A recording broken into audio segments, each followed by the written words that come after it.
अरे गंडा बीर पापीला मार दे है राजा मोर गंडा बीर पापीला मार दे है गंडा बीर पापीला मार दे है राजा मोर गंडा बीर पापीला मार दे।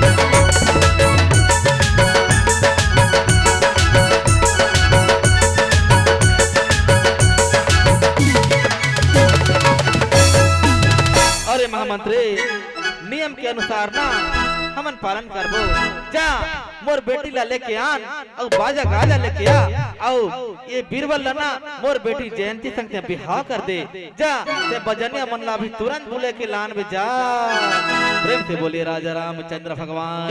हेलो हेलो दर्शकगण से निवेदन है, बिहाव बचा है, बिहाव को देख करके जाइए, कोई भी नहीं जाएंगे।